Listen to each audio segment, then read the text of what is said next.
আপনার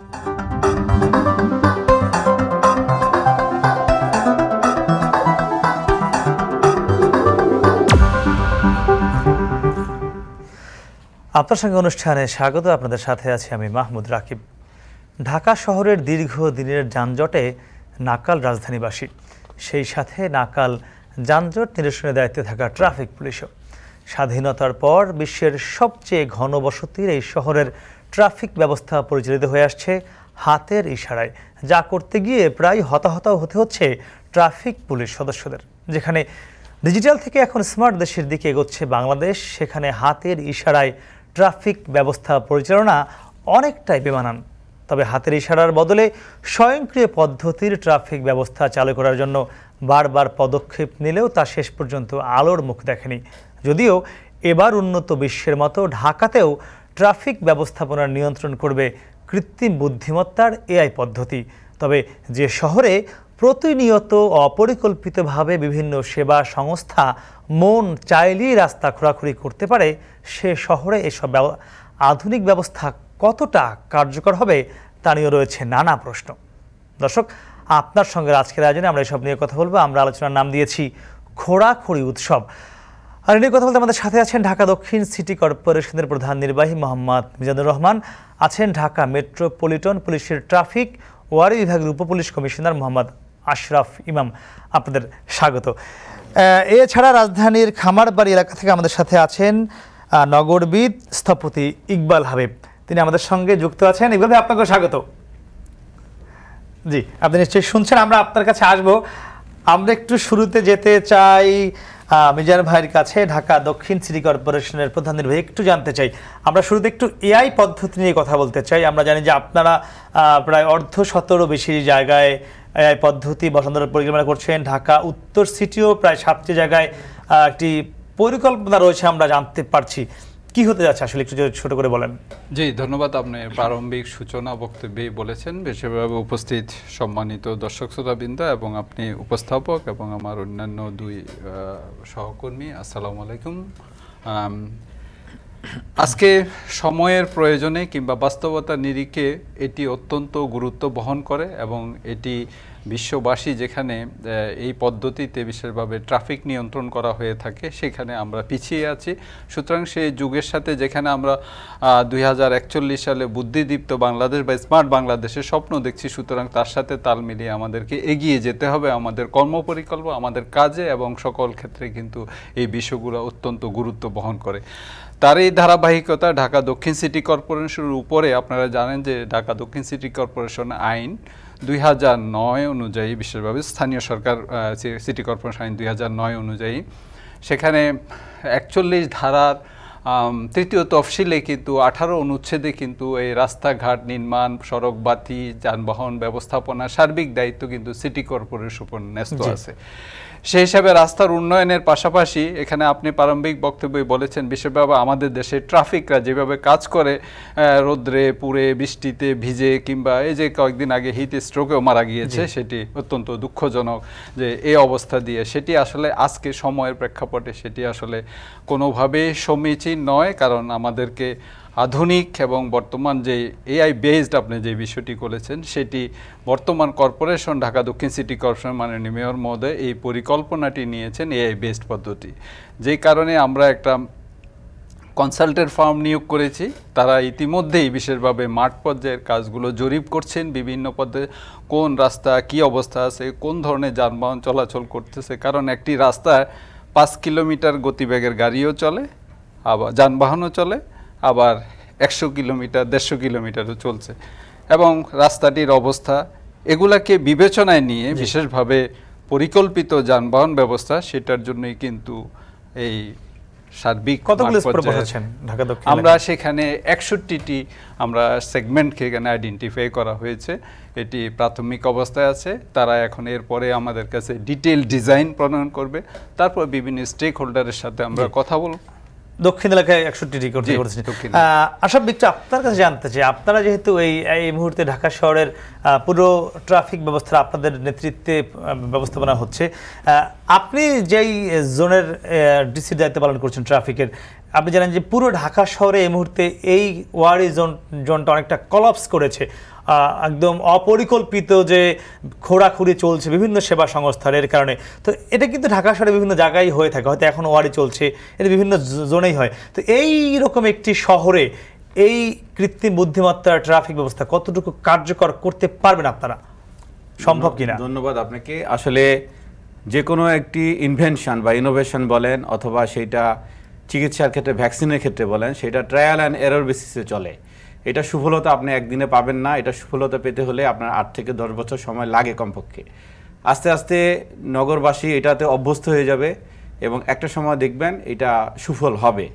তবে আমি মনে করি আমার আমেরিকা, কানাডা, অস্ট্রেলিয়া অভিজ্ঞতা থেকে আমি বলছি, সেটা হচ্ছে যে এই যে আর্টিফিশিয়াল ইন্টেলিজেন্সের ক্ষেত্রে আমাদের কিছু কমন কাজ করতে হবে। সেটা প্রথমত হচ্ছে যেরকম বলছেন যে একটা ট্রাফিক ভায়োলেশন হলে তার মোবাইলে জরিমানা পরিমাণটা সহ সেখানে একটা মেসেজ চলে যাবে স্বয়ংক্রিয়ভাবে। হ্যাঁ, তাহলে আমার মোবাইল নাম্বারটা আর্টিফিশিয়াল ইন্টেলিজেন্সের কাছে কিভাবে পৌঁছাবে, বা আমার গাড়ির রেজিস্ট্রেশনটা এই আর্টিফিশিয়াল ইন্টেলিজেন্সের কাছে কিভাবে পৌঁছাবে? তার মানে তাকে আমাদের ইনপুট দিতে হবে। ইনপুট দেওয়ার ক্ষেত্রে আমাদের বড় রকম একটা কানেক্টিভিটি রাখতে হবে। কীরকম কানেক্টিভিটি? ধরেন এই আমাদের প্রত্যেকটা গাড়ির রেজিস্টার্ড নাম্বার থাকতে হবে। সেই রেজিস্টার্ড নাম্বারে যে মোবাইল নাম্বারটা আছে সেই মোবাইল নাম্বারটাও থাকতে হবে। তো সংশ্লিষ্ট গাড়ির মালিককে আমাদের সেই গাড়িতে আমাদের একটা চিপ বসাতে হবে, সেন্সরের মাধ্যমে কাজ করে।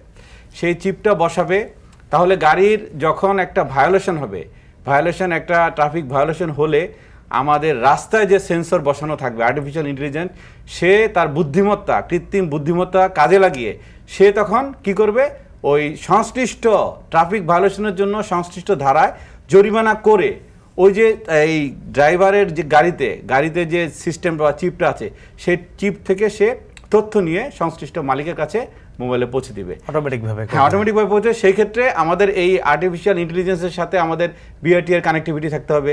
পাশাপাশি আপনি যদি আমেরিকা, কানাডা, অস্ট্রেলিয়া সিস্টেমে যেতে চান যে জরিমানাটা তাৎক্ষণিকভাবে ব্যাংক থেকে কেটে নিতে হবে, তাহলে সেই ক্ষেত্রে আপনার একটা ক্রেডিট কার্ডের তথ্য থাকতে হবে ওই চিপের সঙ্গে। হ্যাঁ, চিপের সঙ্গে। তাহলে ক্রেডিট কার্ডের তথ্য থাকলে আপনার রাস্তায় যে সেন্সরটা কাজ করছে সে সাথে সাথে আপনার টাকাটা কেটে নেবে সংশ্লিষ্ট ধারায়। আর আপনি যেখানে মেশিন কাজ করে, যেখানে আর্টিফিশিয়াল ইন্টেলিজেন্স কাজ করে, সেখানে কিন্তু হিউম্যান ফিলিংস কাজ করে না। তখন আপনার কি হবে, যে রাস্তায় আমাদের জরিমানা করতে গিয়ে যে অসুবিধাগুলো হয়, যে বিভিন্ন পরিচয় আসে যে আমি এই কারণে করি রে, আমরা হয়তো অনেক সময় কনসিডার করি, আবার অনেকে দিতে চায় না, আমাদের সাথে অন্যরকম আচরণ করে, সেই ক্ষেত্রে আপনার সেটার সুযোগ নেই। কারণ যেহেতু আর্টিফিশিয়াল ইন্টেলিজেন্স কাজ করছে, সে আপনাকে সেন্সরের মাধ্যমে আপনার অপরাধের টাকাটা কেটে নিচ্ছে, আর সেইখানে আপনার সুশাসনটা নিশ্চিত হবে। আপনি যে পয়েন্টগুলো বলছেন, যে বৈশিষ্ট্যগুলো দরকার সেগুলো আছে কিনা সে তথ্য জানবো মিজান ভাইয়ের কাছে। তার আগে আমি একটু জানতে যাবো ইকবাল ভাইয়ের কাছে। ইকবাল ভাই, আপনি নিশ্চয়ই আমাদের কথা শুনছিলেন। প্রথমে আপনার কাছে ক্ষমা চেয়ে নিচ্ছি, পুরো মতিঝিল বা ওয়ারি জোনে এতটাই যানজট, আপনাকে আজকে আমরা স্টুডিওতে যেখানে আনার সাহস করে নিয়ে আপনার বাসায় আমরা আমাদের যে লাইভ ডিভাইস সেগুলো পাঠিয়েছি, সে কারণে আমরা দুঃখ প্রকাশ করছি। একটু জানতে চাই, এই যে কৃত্রিম বুদ্ধিমত্তার ট্রাফিক ব্যবস্থাপনা নিয়ে আপনি জানেন যে ইতিমধ্যেই ডিএমপি গতকালকে সংবাদ সম্মেলনে বলেছে, আমরা আজকে সে বিষয়ে সংবাদ প্রচারও করছি, কতটুকু সম্ভব এই খোঁড়াখুড়ির উৎসব যে শহরে চলে সেই শহরে? প্রথমে একটু মন খুলে হেসে নিলাম এজন্যে যে এটা আমাদের অবস্থা। আমাদের প্রতিদিন 4 কোটি ট্রিপ তৈরি হচ্ছে এবং প্রচণ্ড দাবদাহ, তীব্রতা, তার মধ্যে মানুষকে তার কর্মস্থলে যেতেই হচ্ছে। ফলে একটা অস্থিরতা কিন্তু মানুষের এখন চলাফেরায় কাজ করবে। এবং এই পরিস্থিতিতে আমরা গত 20 বছরে এই নর্মাল যে সিগন্যাল সিস্টেম সেখানে উপনীত হতে পারি নাই, এবং অভ্যাস করে এআই নিয়ে আমরা অনেক গবেষণা নিয়ে কি হতে পারে সেটা নিয়ে অনেক মজার আলোচনা করছি। আহাম্মকের দেশ ছাড়া আর কোথাও এটি সম্ভব না। কারণ মনে রাখা দরকার, 60-এর 70-এর দশকেও কিন্তু আমরা সিগন্যাল সিস্টেমের মধ্যে দিয়ে অন্তত শহরের কিছু কিছু জায়গায় আমরা আমাদের ট্রাফিক ব্যবস্থা করতে পারতাম। আজকে ট্রাফিক পুলিশদেরকে নিরবিচ্ছিন্নভাবে রাস্তার কুকুর আর ওনার মধ্যে কোনো পার্থক্য নাই, কারণ হলো তার ছাউনিও নাই। এইভাবে করে একটি অবস্থার মধ্যে দাঁড়িয়ে আমি এই এআই নিয়ে আলাপ করতে আমার এতটুকু আগ্রহ নাই। বরং আমি সিটি কর্পোরেশনের সিইও সাহেব, অনেকদিন ধরে আমি তার সাথে বিভিন্ন সময় বিভিন্ন জায়গায় মোলাকাত হয়, আমার কাছে মনে হয় আমার একটা প্রশ্ন, আমরা এইরকম একটা সময়ে বর্ষা আসলো বলে আমরা খুঁড়াখুড়িটা কি একটু সমন্বিতভাবে করতে পারতাম না? মাননীয় প্রধানমন্ত্রী পরবর্তী প্ল্যানিং কমিশনের একনেকে আপনাদেরকে পূর্ণ ক্ষমতা দেওয়া হয়েছে যে কোনো প্রকল্প সেটা আপনার অনুমোদন ছাড়া, অনুমতি ছাড়া, কোঅর্ডিনেশন ছাড়া কেউ একটা ইটও করতে পারবে না। এত কিছু করার পর আজকে যে বিশৃঙ্খল অবস্থা, তার অন্যতম প্রধান কারণ গত 16 বছর ধরে ট্রাফিক বিভাগ, পুলিশ এবং সিটি কর্পোরেশন বলে ঠেলাঠেলির ঘর খোদায় রক্ষা কর বলে সিগন্যাল সিস্টেমকে কার্যকর না করা, এবং একই সঙ্গে প্রতি বর্ষার ঠিক আগে প্রচণ্ড দাবদাহ, প্রচণ্ড রকম যখন অসহনীয় একটা পরিস্থিতি হয়, তখন জুন মাসের মধ্যে সকল প্রকল্প শেষ করতে হবে কারণ বাজেট এসে গেল। সেই সময়ের এই কড়াকড়ির যে যত্রতত্র কার্যক্রম, সেই অনুমোদন দেওয়ার মধ্যে দিয়ে যে একটা অবান্তর, অপ্রয়োজনীয়, একটা দূরদর্শীহীন জঘন্য অবস্থা সৃষ্টি হয় নগরীতে প্রতি বছর, ফি বছর, তার বিরুদ্ধে আমরা কি এতটুকু স্মার্টনেস দেখাতে পারলাম না? এই যে বুদ্ধিবৃত্তিক নতুন বাংলাদেশের স্বপ্নের কথা বললেন, সেই বুদ্ধিবৃত্তিক চর্চার কোন অংশটুকু আমরা দেখানোর পর আমরা ভাবছি যে 41-এর মধ্যে আমরা একটা বুদ্ধিদীপ্ত বাংলাদেশ জন্ম দেব? আমাদের বর্তমানের এই আহাম্মকি কার্যক্রম, আত্মঘাতী কার্যক্রম, এটিকে পরিশীলিত করার জন্যে সত্যিকার অর্থে কি আসলে আমরা মানবিকভাবে মানুষের কথা ভেবে, ট্রাফিক রাস্তায় দাঁড়িয়ে থাকা ট্রাফিক পুলিশের কথা ভেবে আমরা কি একটি সমন্বিত কর্মধারা তৈরি করতে পারলাম না? এআই অনেক পরের ব্যাপার। এআইয়ের জন্য যে জটিল অঙ্কের কথা আমাদের আশরাফ সাহেব বললেন, এটি আপনার ভাবনার বিষয় না, এটা টেকনিক্যালি ভেরি ভেরি সলভেবল বিষয়। কিন্তু যেটা দরকার, আপনার যে রাস্তায় দাঁড়িয়ে ট্রাফিক পুলিশরা রয়েছে এবং ওই ট্রাফিক পুলিশদের ওই সময়ের উত্তপ্ত অবস্থার বুদ্ধি বিবেচনার কারণে যে বিশৃঙ্খল অবস্থার সৃষ্টি হচ্ছে, এবং একই সঙ্গে আধুনিক পদ্ধতির এই যে চর্চা আমরা করে গিয়ে, আপনার যে প্রশ্নগুলো রয়েছে সেই একই প্রশ্ন আমারও রয়েছে দক্ষিণ সিটির কাছে। আমি আপনার সেই প্রশ্নের উত্তরগুলো তার কাছে একটু জেনে আসবো। আমি জানি যদি আমি একটু বলে রাখি, এই মুহূর্তে এই ওয়ারি এলাকায় ডিপিডিসি প্রায় 16টি, ওয়াসা প্রায় 11টি, বাহনের ফাইবার অপটিক্যাল রয়েছে 6টি, বাংলাদেশ রেলওয়ের 3টি, সেনাবাহিনীর 1টি, স্কাউটের 1টি, তিতাসের 1টি, স্বামীমারা স্টিল এবং রিরোলিং মিলের 1টি সহ নানান জায়গায় খোঁড়াখুঁড়ি চলছে। কিন্তু এই বর্তমান যে মেয়র ঢাকা দক্ষিণের, তিনি নির্বাচনের বিজয়ী হবার পর বলেছিলেন যে একটি সড়কে কমপক্ষে 1 বছর বা 3 বছর, আমি সঠিক সময়টা আপনাকে এই মুহূর্তে বলতে পারছি না, যে এর মধ্যে কাটা যাবে না। 2 বছর বলেছিলেন, আচ্ছা 2 বছরের মধ্যে কাটা যাবে না। কিন্তু আমি নিজেই দেখছি আজকে ইত্তেফাক মোড় থেকে মতিঝিল মাত্র 1 মাস আগেই খোঁড়াখুঁড়ি হয়েছে, সেখানে আজকে আবার খোঁড়াখুঁড়ি শুরু হয়েছে। কেন তাহলে দক্ষিণ যে কথা বলেছিল সেই কথা আপনারা রাখতে পারলেন না কেন? সে উত্তর জানবো। তবে দর্শক, তারা ছোট একটি বিরতি, ফিরছি একটু পরে, সঙ্গেই থাকুন।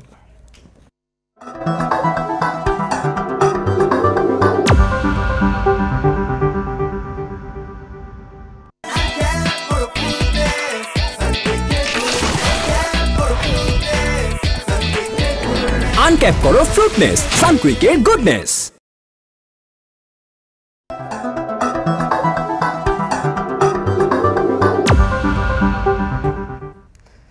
ফিরে এলাম। বিরতির পর কথা বলছিলাম খোঁড়াখুঁড়ির উৎসব নিয়ে। আমি বিরতির আগে আপনাকে কিছু প্রশ্ন করেছিলাম, তার আগে আমি একটু আশরাফ ভাইয়ের কাছ থেকে জেনে আসবো, এই যে আপনার জোনে যে খোঁড়াখুঁড়ি চলছে, এই কারণে ট্রাফিক বিভাগ কি কি সমস্যার সম্মুখীন হচ্ছে ব্যবস্থাপনা করতে গিয়ে?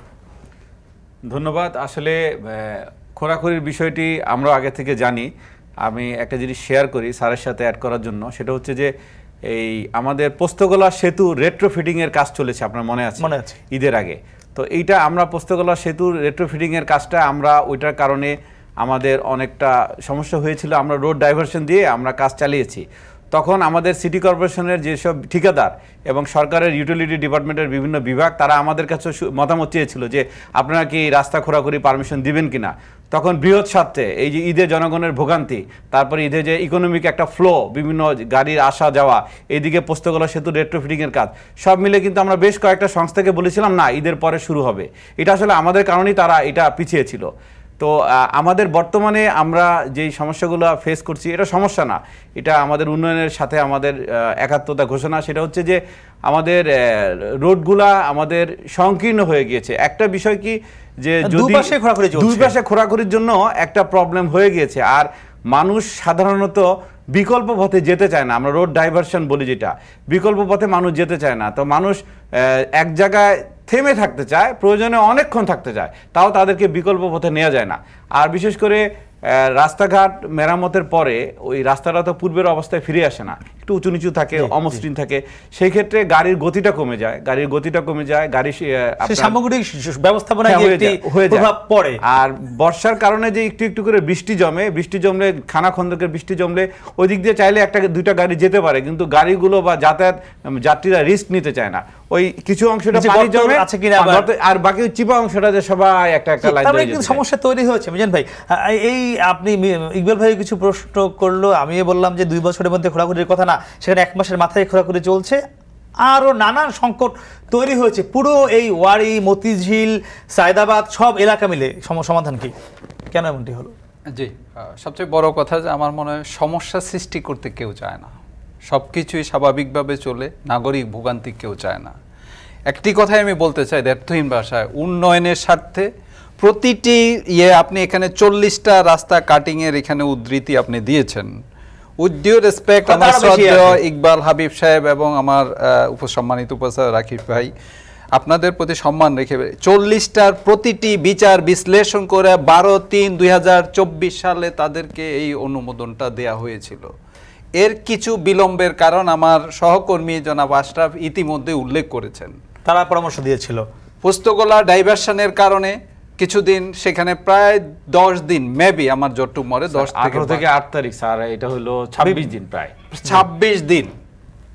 দেন ট্রাফিক সপ্তাহ ছিল, দেন ঈদ ছিল, এগুলার কারণে আমরা তাদেরকে ডেডলাইন দিয়েছিলাম 30 এপ্রিল, এর ভিতরে তাদের কাজ শেষ করে নিতে হবে। এবং শুধু তাই নয়, আমরা বলেছিলাম যদি আপনি 500 মিটার যদি আপনি কাটেন, আপনাকে এই 5 দিন সময় দেয়া হলো, প্রতিদিন এতটুকু কাজ করতে হবে। বাস্তবতা নিরিখে আজকে দেখেন, আমি একটু আগে হেঁটে এসেছি, আমি নিজেও একটু আগে আপনাদের স্টুডিওতে আসার আগে সেখান থেকে হেঁটে এসেছি। সেখানে তাদের কিছু কাজ আছে, তাদেরকে একটু ব্রেদিং টাইম দিতে হবে, কারণ সে কেন কাজটা করছে, তাকে এখানে কিছু স্ট্রাকচার তৈরি করতে হচ্ছে, তাকে কারেন্ট কি বলে যে বিদ্যুতের রোলগুলো আস্তে আস্তে ওটা কেটে কি বলে যে রোল খুলে তাকে নিতে হচ্ছে, তারপরে সেটাকে ফিলিং করতে হচ্ছে, দেন তার কানেক্টিভিটির জন্য এখানে একটা স্টোরের করতে হয়। এই বিষয়গুলোর জন্য তাকে কাজ করতে হয়। 30 এপ্রিল তখন এগুলো বিবেচনা করেননি না, তখন তো এগুলা কনসিকুয়েন্স গুলা যে এসেছে, কিন্তু এটা কিন্তু হঠাৎ করেই কিন্তু এগুলা উদ্ভূত হয়েছে। কিন্তু আমরা কিন্তু রেনি সিজনকে সামনে রেখেই কিন্তু আমরা 30 এপ্রিল কিন্তু ডেডলাইন দিয়েছিলাম। সুতরাং এখন সবকিছু বৃহত্তর স্বার্থে আসলে সবাইকে এখানে একটু কম্প্রোমাইজ করতে হবে। This is the reality. আমি একটু ইকবাল ভাইয়ের কাছে আবার যেতে, ইকবাল ভাই একটু আপনি বলবেন, উন্নয়ন পৃথিবী জুড়েই চলে, আমরা দেখেছি বা আমি নিজেও দেখেছি আশপাশের দেশে সন্ধ্যার পরে কাজ শুরু হয়ে ফজরের আগে শেষ হয়। আমি নিজের চোখে এটি দেখা, দুবাই শহরে এটা আমি দেখেছি। সেখানে তারা 30 এপ্রিল পর্যন্ত সময় দিয়েছেন, আজকে সম্ভবত 6 মে, 30 মের মধ্যে গিয়ে শেষ হবে কিনা জানি না। তিনি বলছেন যে উন্নয়নের স্বার্থে এগুলো মেনে নেওয়া হয়, যৌক্তিক কিনা? আমি প্রথমে ক্ষমা চেয়ে বলছি, আমি একজন গত 35 বছর ধরে সরকারি বেসরকারি অসংখ্য উন্নয়ন প্রকল্পের সাথে জড়িত একজন স্থপতি হিসেবে বলছি, এই যুক্তি আমি কোনোভাবেই মেনে নিব না। সিপিএম ক্রিটিক্যাল পাথ মেথডে প্রকল্পের কনস্ট্রাকশন ম্যানেজমেন্টের অনেক আধুনিক পদ্ধতি রয়েছে, যেই পদ্ধতিকে সিমুলেশন করে আগেই কোনটার পর কোনটা কিভাবে করে স্বল্পতম সময়ে কাজ করতে হয় সেই পরিকল্পনা বাস্তবায়ন করে। কাজে হাত দিয়ে কেউ পরিকল্পনা করে না। যদি 30 এপ্রিল আমাদের মাননীয় মেয়র সিদ্ধান্ত দিয়েই থাকেন এবং তারা সেখানে কাগজে কলমে সে অনুমোদন নিয়ে থাকে, তাদের পরিকল্পনাই করা উচিত ছিল 29 এপ্রিল রাত 12টার মধ্যে আমার কাজ শেষ করার সুনির্ধারিত পরিকল্পনা কি করা প্রয়োজন, এর জন্য কি অতিরিক্ত বিনিয়োগ করা প্রয়োজন। পৃথিবীর সব দেশে এই পরিকল্পনা মাফিক চলার অভ্যাস রয়েছে, বাংলাদেশ ছাড়া। এবং এই যে কোঅর্ডিনেটেড এফোর্ট, এটার জন্য চিৎকার করতে করতে তো সরকারের প্রত্যেকটা একনেক মিটিংয়ে মাননীয় প্রধানমন্ত্রী ক্লান্ত হয়েছেন। আজকে তো আমি এই যুক্তি মেনে নেব না। আর আমি সিও সাহেবকে বলছি, মিজান ভাই, উন্নয়ন শব্দটা পরিত্যাজ্য। আমাদের বাংলাদেশের ডিকশনারি থেকে পরিত্যাজ্য। এটা হতে হবে টেকসই উন্নয়ন, যেখানে অন্তর্ভুক্তিতা থাকতে হবে, পরিবেশ থাকতে হবে এবং অবশ্যই এটি ইকোনমিক থাকতে হবে। এখানে জনদুর্ভোগ তৈরি করে উন্নয়নের কাজকে উন্নয়ন হিসেবে গ্রহণ করার আর বাংলাদেশ আমরা নাই। আমাদের উন্নয়ন হবে টেকসই উন্নয়ন, এবং সেখানে এই সমস্ত কিছুকে অন্তর্ভুক্ত করেই আমাদের ভাবনা এবং বাস্তবায়ন নিশ্চিত করতে হবে। জি, টেকসই উন্নয়নের কথা বলছিলেন, টেকসই উন্নয়ন কি হচ্ছে না আপনি যেগুলো করছেন?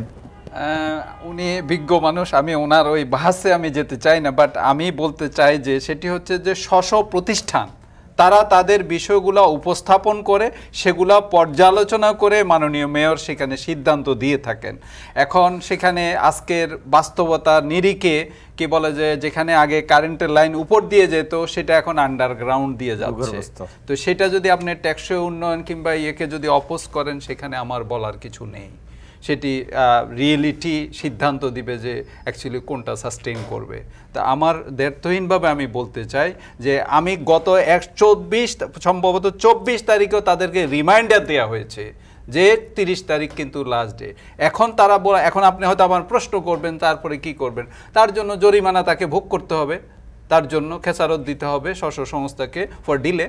জি আচ্ছা, একটু আপনারা জানতে চাই, এই যে আপনি যে যখন এই বৈঠকগুলো হয়, যেমন তারা বলছিলেন যে 24 তারিখ বৈঠক হয়েছে, একটি 12 তারিখ বৈঠক হয়েছে, হ্যাঁ এই মার্চ মাসে সম্ভবত, ওই বৈঠকে আপনারাও থাকেন বা আপনাদের প্রতিনিধি থাকে বা আপনাদের ডিএমপি থাকে, আপনারা কি যে ট্রাফিক নিয়ে কি সংকট তৈরি হতে পারে সেই কথাগুলো নিশ্চয়ই সেখানে বিস্তারিত তুলে ধরেন, তারপরে এগুলো ব্যবস্থাপনাগুলো বিবেচনা করে তারা এই কাজগুলোর অনুমতি দেয় কিনা আপনার কাছে কি মনে হয়, সে উত্তর জানবো। তবে দর্শক তার কাছে আবারও ছোট্ট একটি বিরতি, ফিরছে একটু পরে, সঙ্গেই থাকুন।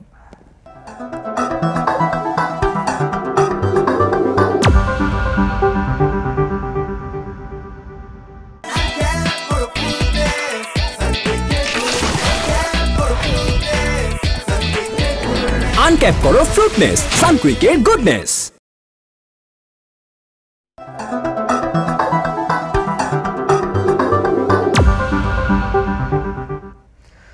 ফিরে এলাম বিরতির পর, কথা বলছিলাম খোরাখুরির উৎসব নিয়ে। আসলে আপনার কাছে আমি ছিলাম বিরতির আগে, আপনারা এই যে সংকটগুলো তৈরি হতে পারে, এই যে উন্নয়ন দর্শন যেটি বলা হয়েছিল বা উন্নয়ন করতে গিয়ে আবার ইকবাল বলছিলেন যে উন্নয়নগুলো টেকসই হয় কিনা, যেটি উন্নয়ন হচ্ছে সেই প্রস্তাবনাগুলোতে থাকে কিনা, যে সংকট কি হতে পারে? ধন্যবাদ।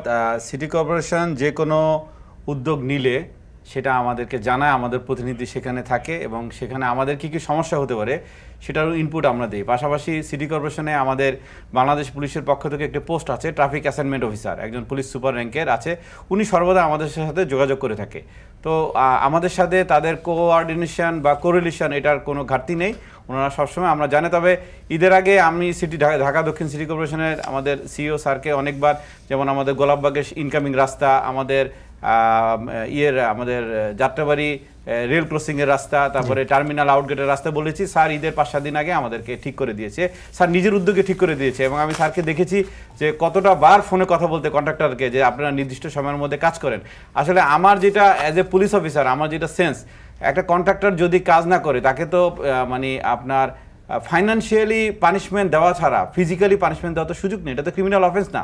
তো সিটি কর্পোরেশনকে আমি স্যারকে দেখেছি, স্যার সবসময় তার নিজের আঙ্গিক থেকে সবসময় এই কন্ট্রাক্টরদেরকে প্রেশার দিয়ে আসছে, আপনারা এই সময়ের মধ্যে কাজ শেষ করেন, এই সময়ের মধ্যে কাজ শেষ করেন। তারপরে আমরা কিন্তু সিটি কর্পোরেশনের যে কন্ট্রাক্টররা আছে, এই আমাদের পোস্তগোলা রেট্রোফিটিংয়ের কাজের জন্য আমরা কিন্তু 5 দিন পুরো ফ্লাইওভারটা বন্ধ রেখেছিলাম আমরা রোডস এন্ড হাইওয়ের সাথে, বাকি দিনগুলো কিন্তু খোলাই ছিল। তো আমার মনে হয় যে কন্ট্রাক্টরদেরকে মোটিভেট করতে হবে, তাদেরকে আরো জবাবদিহিতার মধ্যে আনতে হবে, কারণ যেই জিনিসটা সিটি কর্পোরেশন 2023 সালের মার্চ মাসে যেটা অর্ডার দিল, সেইটা কেন আইসা তারা সামনের বছরের এপ্রিলে এসে ঠেলাঠেলি করবে? এটা মনে হয় যদি আরো জবাব দিতে আসে স্যার, তাহলে আমার মনে এটা ভালো হবে। যে আমি আপনার কাছে আসবো, তার আগে একটু ইকবাল হাবিবের কাছে যেতে চাই আবারও। ইকবাল ভাই, আপনি শুনছিলেন ওয়ারিজনের ডিসি তিনি বলছিলেন যে তারাও সিটি কর্পোরেশনকে তাদের পরামর্শগুলো দিয়ে থাকেন, একের সঙ্গে বলছিলেন যে যারা ঠিকাদার তাদেরকে পানিশমেন্ট বাড়ানো উচিত, একের সঙ্গে মোটিভেশন দেওয়া উচিত। এখানে কি কোনো মানে আরো অন্য কিছু করা যায় কিনা কাজগুলো দ্রুত করবার জন্য? আমি একটু প্রত্যাশার প্রাপ্তির জায়গা বলি, অবশ্যই মনে রাখতে হবে আমরা ছোট্ট করে কেউ কাউকে অভিযুক্ত করার জন্য বসে নাই। আমরা আমি বলি, আমি মিজান ভাইয়ের সাথে একমত, আমরা উত্তরণের কথা বলি। আমার কষ্টটা হচ্ছে 5 বছর প্রায় হয়ে আসলো, কিন্তু মাননীয় মেয়রের যে দৃঢ়তা, উনি একজন আইনজীবী, তার যে প্রত্যক্ষ তত্ত্বাবধান সত্ত্বেও আমরা এই জরিমানার কালচারটা করে এই জায়গাটা ভিত্তিটা তৈরি করতে পারলাম না যে 30 তারিখে করার জন্যে যে পরিকল্পনা ওনারা সব সাব্যস্ত করলেন, সেই পরিকল্পনা সুচারুভাবে বাস্তবায়ন হলো কি না সেটা কিন্তু ইন্টারিম জায়গায় আমাদের হয়তো চেক করা দরকার ছিল। প্রয়োজনে সেক্ষেত্রে অতিরিক্ত বিনিয়োগ, অতিরিক্ত লোকবল, অতিরিক্ত কারিগরি দক্ষতায় এটাকে সক্ষমভাবে করার জন্য আমাদের তাগিদ দেওয়ার দরকার ছিল। আমি যে জায়গাটা গোড়া দিয়ে বলবো, জনদুর্ভোগকে প্রাধান্য দিয়ে সকল কিছুকে সমন্বয় করার একটা নতুন তাগিদ আমাদের তৈরি করতে হবে। কারণ end of the day city কর্পোরেশনের মূল দায়িত্ব নাগরিক সেবা, স্বস্তি, নিরাপত্তা নিশ্চিত করা। জি, আপনাকে অসংখ্য ধন্যবাদ আমাদের সঙ্গে যুক্ত হয়ে কথা বলবার জন্য। ইকবাল ভাই কিছু কথা বলছিলেন যে তারাও আসলে উত্তরণের কথাই বলে থাকেন। একই সঙ্গে আমি একটু যদি এই দুর্ভোগের পাশাপাশি আপনাকে যে ট্রাফিকিং ব্যবস্থার জন্য আপনার এআই এখন আপনারা দিতে যাচ্ছেন, এর আগে আমরা দেখেছি 2009 সালে 70টি স্থানে প্রায় 25 কোটি টাকায় আধুনিক ট্রাফিক সিগন্যাল বাতি বসানোর কথা ছিল রাষ্ট্রের, সেখানে আপনারা ছিলেন, কেস প্রজেক্ট ছিল, আপনার নিশ্চয়ই মনে আছে। 14 সালে আরও 15 কোটি টাকা আবার নতুন করে ব্যয় করা হলো 65টি ট্রাফিক সিগন্যাল ইন্টারসেকশন, সেখানে কাউন্টডাউন করা হয়েছিল, নিশ্চয়ই আপনার সেগুলো মনে আছে। সেগুলো কিন্তু কিছুই হয়নি। এই টাকাগুলো কোথায় গেল? আবার এই যে এখন উন্নয়ন কাজগুলো চলছে, এই কাজগুলো দেখা যাবে আর ঠিক এই সময় আগামী বছর আবারও হবে, এই কাজগুলোর টাকাগুলো বা কোথায় যায়? কেন আসলে হয় না? সব মিলে কিন্তু সিটি কর্পোরেশনের প্রতি একটি তীর আসছে 4 দিক দিয়ে, সেখানে কি আপনারা দায়গুলো মেনে নেবেন? আমি যদি প্রশ্ন করি, একসময় বাংলাদেশে মেট্রো রেল সার্ভিসের সুবিধা নাগরিকগণ পাবে, এটি কি কখনো আজ থেকে 20 বছর আগে প্রত্যাশা করেছিলেন? না, অবশ্যই নয়। সেটা এখন বাস্তবতা, সেটাই সত্য। মাননীয় প্রধানমন্ত্রী সেটি আজকে প্রমাণ করে দিয়েছে। সুতরাং আমরা আশা করতে দোষ কি? আমরা প্রত্যাশা করতে, আমাদের অনেক শিক্ষণীয় আছে, আমরা অনেক অতীত অভিজ্ঞতা থেকে ভুল ভ্রান্তি হয়ে থাকলে সেখানে, সেই কারণে আমরা এখন কিন্তু আগে কি হয়েছিল আমি সেই দিকে দোষারোপে যাচ্ছি না। আমরা এখন মাঠ পর্যায়ের জরিপগুলো আমরা করছি, কোন জায়গায় কোন রাস্তাটা হওয়া উচিত, কি লেন হওয়া উচিত, কোন জায়গায় ইউ টার্ন নেওয়া উচিত, কোন কোন এবং সেইটা কতটুকু ব্যাসার্ধের দ্যাট ইজ প্রস্থ কতটুকু হওয়া উচিত, এই বিষয়গুলো কিন্তু আমাদের দেওয়া হয়েছে, যেটা অন্তত আমরা সাস্টেইন অন্তত করে সেই বিষয়গুলো নিয়ে কিন্তু আমরা প্রতিটি বিশেষভাবে স্টেক হোল্ডার যারা আছে, একটু আগে আমার সহকর্মী আশরাফ সাহেব বলেছেন যে এখানে সিটি কর্পোরেশনের সম্পৃক্ততা যেমন আছে, বিআরটি এর সম্পৃক্ততা আছে, আইন প্রয়োগকারী সংস্থা হিসেবে পুলিশের সম্পৃক্ততা আছে। সবাই একই ছাতার নিচে বসে, আপনি আমি এখন যেভাবে বসে আছি, এইখানে শুধু সব তথ্য এখানে চলে আসবে, অটো এআই কিন্তু ঠিক করে দিবে, ওই যে গাড়ির প্লেট নাম্বার প্লেট দিয়ে বুঝবে যে এই গাড়িটার মালিককে, ড্রাইভার কে এখানে ড্রাইভিং করছে, সে মুখোশ পড়ুক আর যাই পড়ুক না কেন, তার যত কিছুই হোক না কেন, সবকিছুই কিন্তু অটোমেটিক্যালি সিস্টেমে আসবে। সেটা আসবে, সেটা আসবে। আমি তো বললাম সবই সম্ভব, সবকিছুই সম্ভব সেটি। আর আপনি আরেকটি জিনিস প্রসঙ্গ বলে, আমি একটু আগে বলেছিলাম যে 40টা আমরা অনুমোদন দিয়েছিলাম করে, অন্তত 80টা আবেদন ছিল, 40টা আমরা রিজেক্ট করেছি। আমি সেই দিকে যাচাই বাছাই করেই কিন্তু করা হয়েছে। আমি যদি কখনো কোনো মিটিং হয়, ইকবাল হাবিব সাহেবরে আমি আমন্ত্রণ জানাবো সেই মিটিং এ। আপনার কথা আমরা মানে মানছি, আপনি অনেকগুলো আবেদন নাকচ করে দিয়েছেন, একদম যেগুলো অতি জরুরি হতো সেগুলো আপনারা গ্রহণ করেছেন, কিন্তু এখন যে একটি সংকট তৈরি হয়েছে পুরো এই ফ্লাইওভারকে কেন্দ্র করে, পুরো আপনার যদি বলে আমরা বরিশালগামী গাড়ি, চট্টগ্রামগামী গাড়ি, বরিশাল সিলেটগামী গাড়ি, অনেক গাড়ি কিন্তু এই পথ দিয়ে চলে, এরা যে লক্ষ লক্ষ যাত্রী প্রতিদিন দুর্ভোগ পাচ্ছে, এর সমাধান কতদিন লাগতে পারে আপনি মনে করেন? সে উত্তর একটু জানবো। আবার ছোট্ট একটি বিরতি, ফিরছে একটু পরেই, সঙ্গেই থাকুন।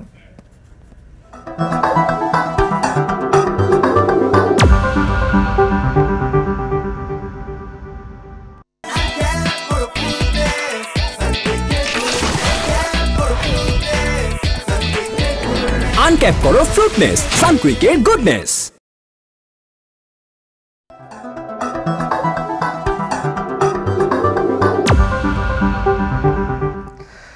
ফিরে এলাম বিরতির পর। কথা বলছিলাম রাস্তা ঘোরাঘুরি নিয়ে, যে একটু আপনার কাছে যে বিষয়টা আমি জানতে চাচ্ছিলাম যে এই যে সংকট তৈরি হয়েছে, এখান থেকে বের হওয়ার উপায় কি? আমি একই সঙ্গে একটু ইকবাল ভাইয়ের কাছে জেনে আসবো শেষবারের মতো। ইকবাল ভাই কি বলতে চাই এই যে সংকট? ইকবাল ভাই, পুরো যে এই মতিঝিল এলাকা ঘিরে একটি রাস্তা ঘোরাঘুরির জন্য ভয়াবহ যানজট চলছে গত প্রায় 10 থেকে 15 দিন ধরে এর সমাধান কিভাবে হতে পারে, একদম 1 মিনিটে ছোট্ট করে বলবেন। আমি পরিষ্কার ভাষায় বলি, সরকারি সমাধানের জন্য DTCA, Dhaka transportation coordination authority তৈরি করেছে। তাকে বৃদ্ধাঙ্গুলি দেখানোর মধ্যে দিয়ে আমরা আসলে কোঅর্ডিনেশনটা হারাচ্ছি। আর সেই সঙ্গে কন্ট্রাক্টর হোক অথবা অন্য কোনো প্রতিষ্ঠান হোক, সিটি কর্পোরেশনের আরও দৃঢ়তার সঙ্গে সময়ভিত্তিক পর্যালোচনা পরিবীক্ষণের মধ্যে দিয়ে তাদের সময় মতো কাজ শেষ হওয়ার যে অঙ্গীকার, তার থেকে সরে না যাওয়ার বিষয়টুকু নিশ্চিত করতে হবে।